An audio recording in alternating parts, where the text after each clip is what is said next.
करो आक्रमण लक्ष्मण। तुम्हारे आक्रमण करते ही ये वनवासी स्वयं ही अपनी पराजय स्वीकार कर लेगा। लक्ष्मण भैया कोई अनर्थ न कर बैठे, अन्यथा प्रभु बिना युद्ध किए ही परास्त हो जाएंगे। तुमने छल से भैया को घायल करने का दुस्साहस किया। आकाश में स्थित होकर मायावी अस्त्र का और लाभ नहीं उठाने देगा लक्ष्मण तुम्हें। अभी तुम्हारे रथ को चूर चूर करके तुम्हारे शीश को तुम्हारे धड़ से विलग कर दूंगा मैं। लक्ष्मण आवेश में आ गए। यदि उन्होंने युद्ध में हस्तक्षेप करके रावण पर आक्रमण कर दिया तो प्रण के अनुसार प्रभु श्री राम को अपनी पराजय स्वीकार करनी पड़ेगी। हाँ देवराज, प्रभु श्री राम का वचन अडिग।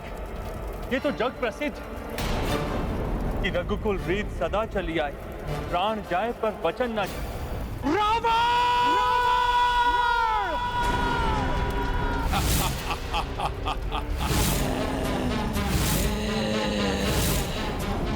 भ्रातृ प्रेम के कारण लक्ष्मण ने मेरा प्रण बुला दिया है क्या?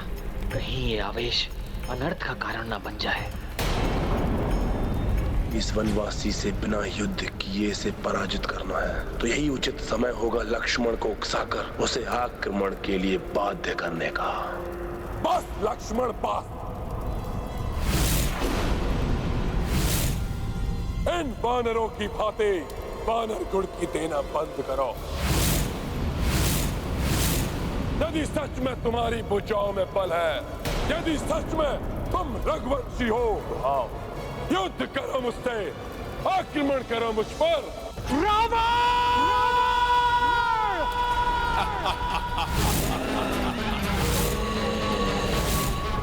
तुम चिल्लाने के अतिरिक्त और कुछ भी नहीं कर सकते। यदि तुम्हारी धमनियों में रघुवंशियों का रक्त प्रवाहित है तो आओ दिखाओ लंकेश रावण को अपना बल। अन्यथा पूछ दुबकाए चुपचाप खड़े इन वानरों की भांति मूक दर्शक बने रहो। नहीं लक्ष्मण, नहीं। आओ! रघुवंशी ही तुम्हें यमलोक पहुंचाएंगे रावण! ये दुष्ट राक्षस बारंबार उकसा रहा है लक्ष्मण भैया को। मुझे ही कुछ करना होगा, अन्यथा अनर्थ हो जाएगा। मैं पीछे मुड़कर लक्ष्मण को देख भी नहीं सकता। नहीं लक्ष्मण भैया, रुक जाइए लक्ष्मण भैया।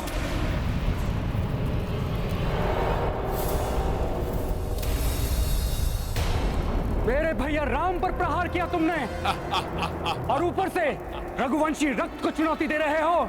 इसी क्षण तुम्हारा अंत करेगा ये लक्ष्मण। क्रोधावेश के कारण इनको रावण के अतिरिक्त और कोई दिखाई नहीं दे रहा है। अपने क्रोध पर नियंत्रण रखिए लक्ष्मण भैया। क्या हुआ वनवासी? यदि तुम्हारे रक्त का उबाल ठंडा ना हुआ हो तो आओ दिखाओ अपना सामर्थ्य। नहीं तो जाओ और छुप जाओ कीड़ों की भांति जाकर अपने किसी बिल में।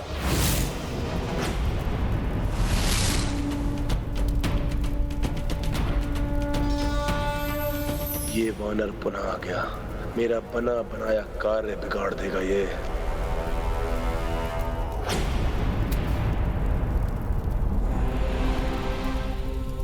ऐसा अनर्थ मत कीजिए लक्ष्मण भैया।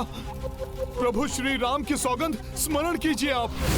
यदि आपने युद्ध में तनिक सा भी हस्तक्षेप किया तो प्रभु श्री राम को बिना लड़े ही पराजय स्वीकार करनी पड़ेगी। लक्ष्मण भैया, भैया मान जाइए। लक्ष्मण भैया, क्या आप चाहेंगे कि आपके कारण प्रभु का शीश झुक जाए, वो भी ऐसे अधर्म राक्षस के समीप? लक्ष्मण भैया मान जाइए लक्ष्मण भैया, मान जाइए लक्ष्मण भैया, प्रभु के लिए मान जाइए।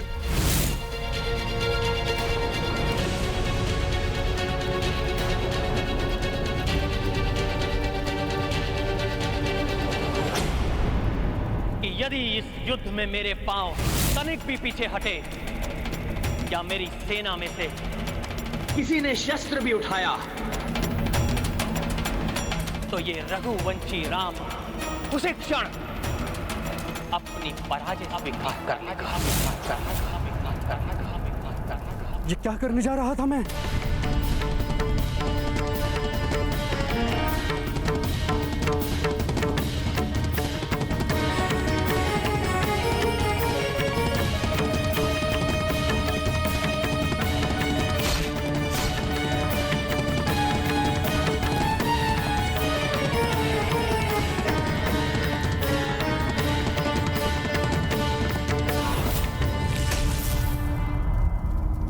धन्यवाद हनुमान। भैया की सौगंध को तोड़ने के महापाप से तुमने मुझे बचा लिया, किंतु क्या करता, मेरे भैया राम को घायल किया तुमने।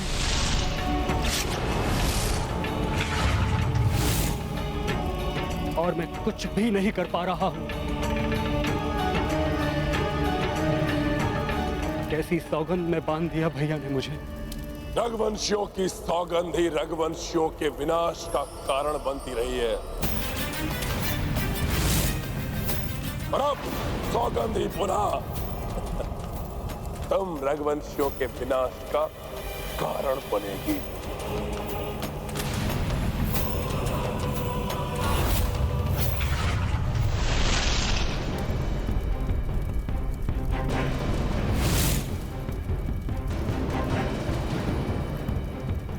अभी तो बात आहत किया था इस वनवासी को, अब इसके अंग भंग करूंगा।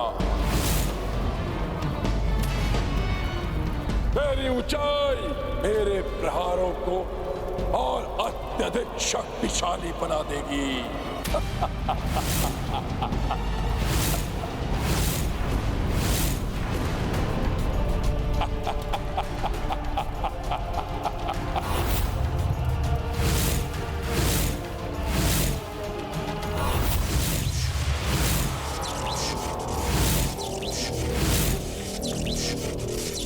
महाघातक दिव्यास्त्रों, आक्रमण करो इस वनवासी पर।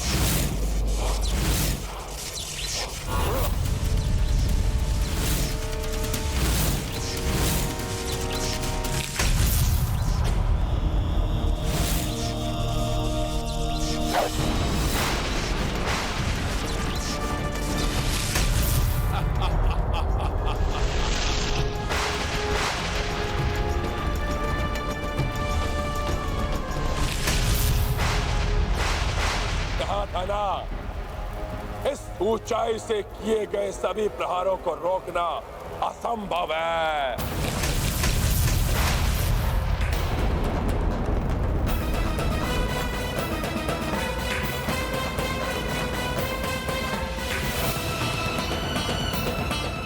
और अधिक घातक प्रयास करूंगा मैं। ये दुष्ट तो अपनी ऊंचाई का लाभ उठाकर प्रभु पर महाघातक प्रहार किए जा रहा है। अब मैं और नहीं रोक सकता स्वयं को, विवश हो गया हूं मैं।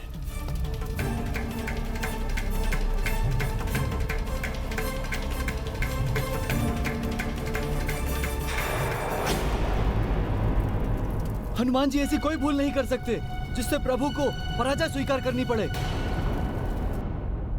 ये हनुमान क्यों आगे बढ़ने लगे? कहीं रावण के अनुचित मायावी युद्ध के कारण हनुमान का क्रोध तो जागृत नहीं हो गया?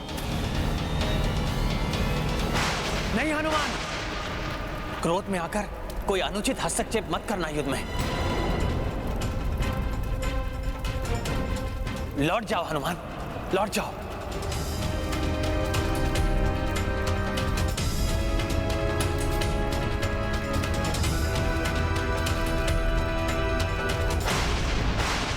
प्रभु, आपने युद्ध में हस्तक्षेप करने के लिए हम सबको मना किया है।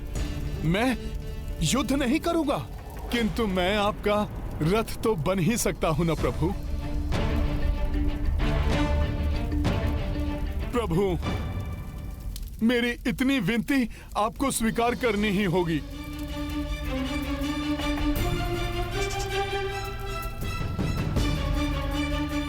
प्रभु, मैं आपको इस दुष्ट के समक्ष ऊंचाई पर ले जाऊंगा,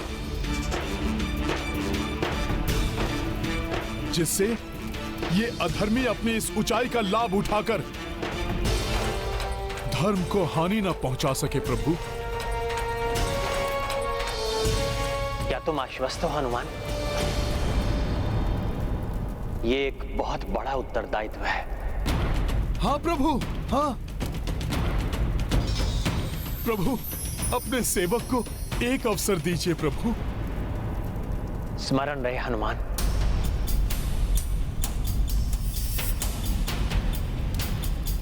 कैसी भी स्थिति उत्पन्न हो जाए, किंतु तुम एक डग भी पीछे नहीं हट सकते। अवश्य प्रभु।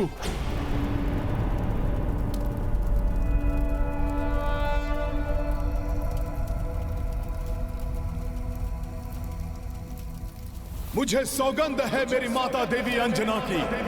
श्री गुरु चरण सरोज मेरे पांव कदापि पीछे नहीं हटेंगे।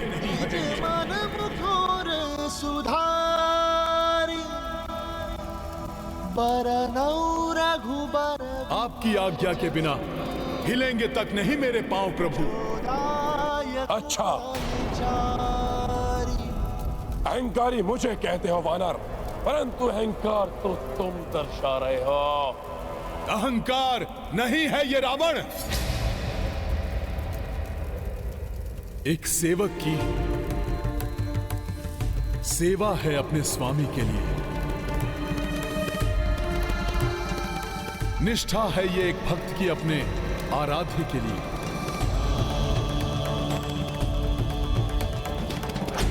तुम जैसा दम्भी इसे कभी नहीं समझ सकता। तो ठीक है, तुम मेरा दम्भ देखो और मैं तुम्हारे भक्ति की शक्ति देखता हूं।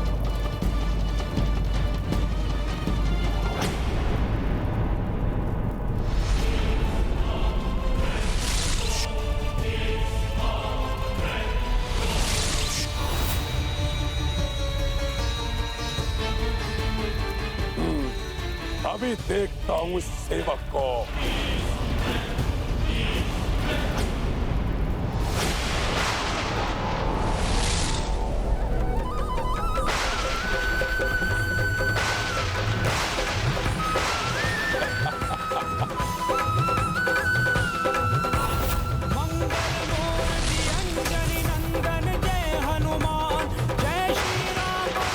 आइए प्रभु।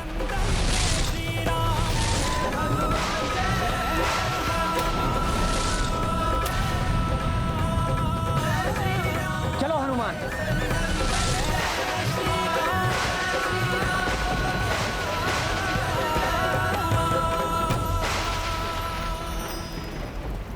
रावण रथ ऊंचाई पे भारी, संकट विकट मह अवध बिहारी। पवन तनय रथ राम के बने है, सब कक्षा दशमन के डटे है। राम जगत के संकट हारी, राम के काज कपीश सवारी।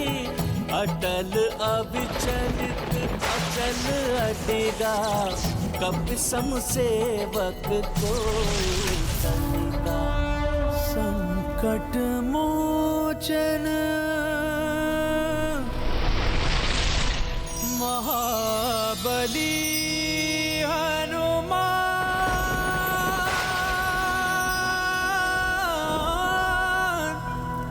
महाबली हनुमान। आनंद! इस वनवासी को अपनी सेवाएं देकर तुमने सबसे बड़ी भूल की है। अब भुगतो इसका दंड।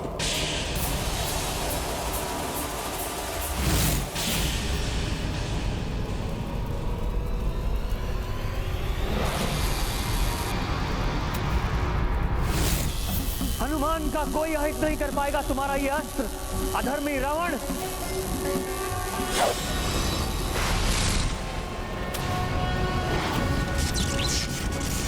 प्रभु के इस चक्रास्त्र को भी पूर्व की ही भांति माता तारा की डाकनियां लील जाएंगी।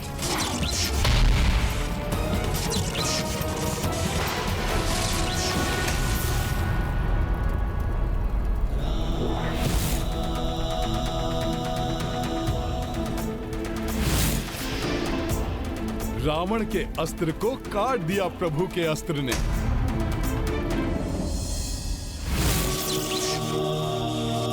अब तुम्हें भी काट देगा मेरा ये चक्रास्त्र।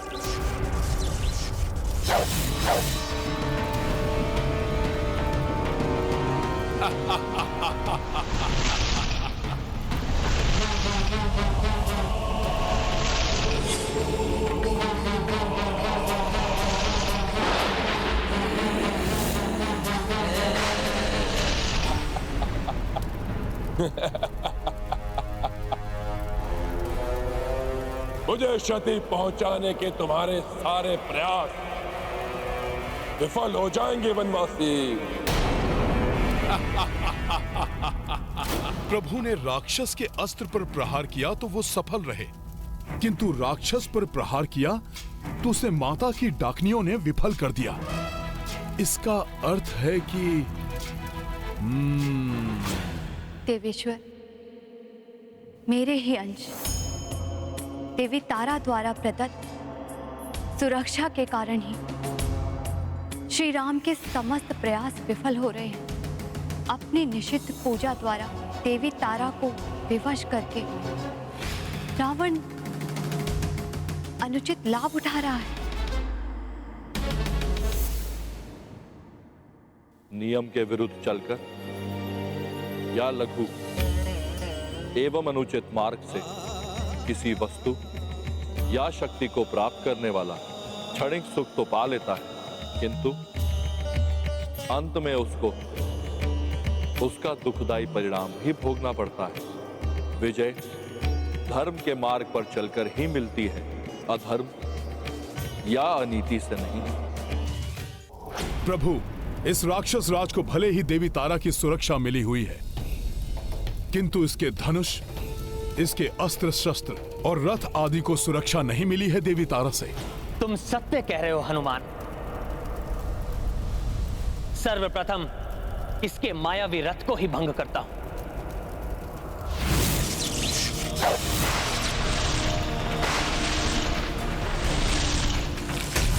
वनवासी!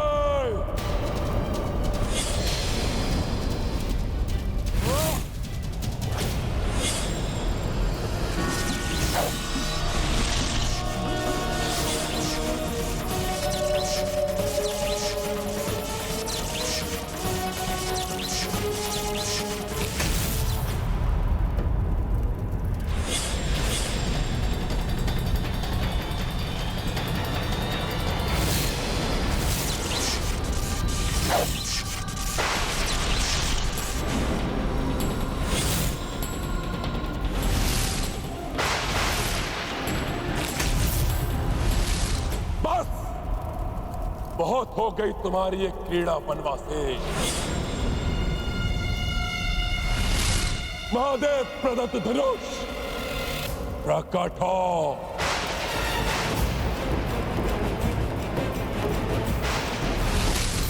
मुझे तुम्हारी आवश्यकता है, प्रकट हो।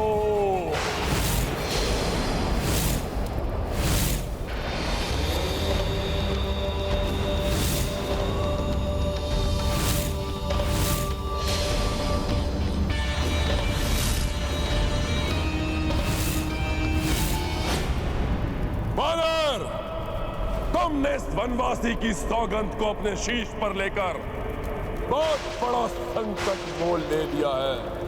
अब पीछे न हटने का प्रण तुम्हारा है।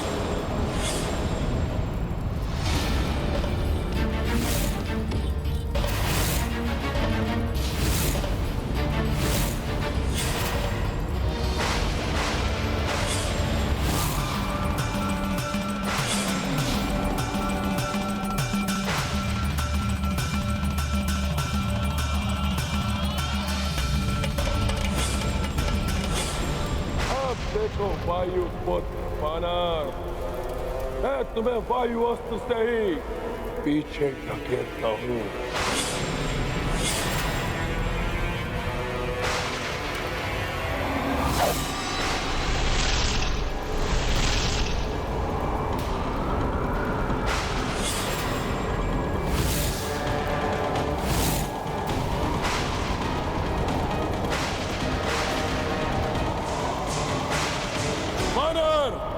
तो या तुम्हें पीछे हटना पड़ेगा। इस वायु के प्रभाव से तुम्हारा ये तुच्छ वनवासी प्रभु वायु के तीव्र वेग से उड़ जाएगा।